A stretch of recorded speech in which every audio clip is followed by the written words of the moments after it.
हजारों हजारों संख्या में हमनी के लड़की व लड़का बड़न लो आ कितना अच्छा लागत और वो सब देख सकत।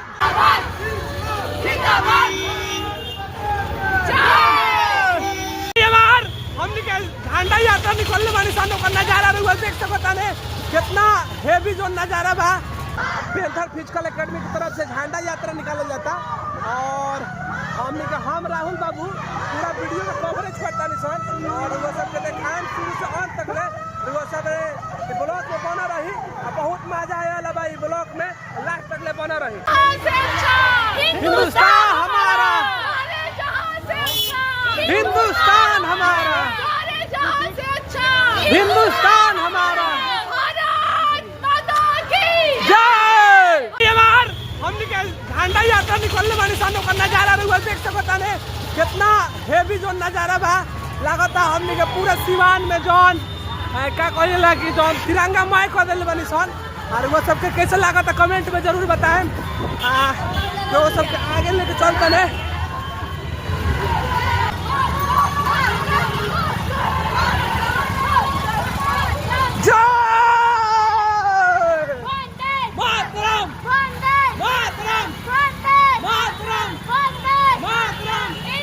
जिंदाबाद जिंदाबाद मातरम, जय किसान, जय किसान, जय।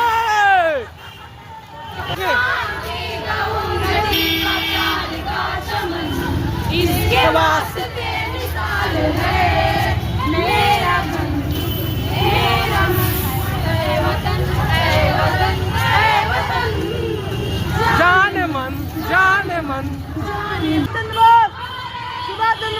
अमर है, अमर है, अमर है, अमर है, अमर है। देख सकते हैं पूरा भव्य हमने के नजारा और हजारों हजारों संख्या में हमने के लड़की व लड़का बड़न लो और कितना अच्छा लागत और वो सब देख सकत। जय। और पूरा देखी कितना भव्य नजारा बाटे।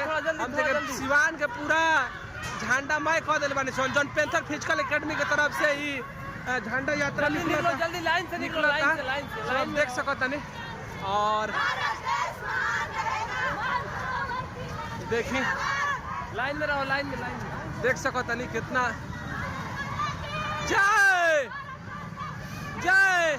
जो हम झंडा यात्रा बाटे वो स्टेशन रोड पे पहुंचे वाला बाटे।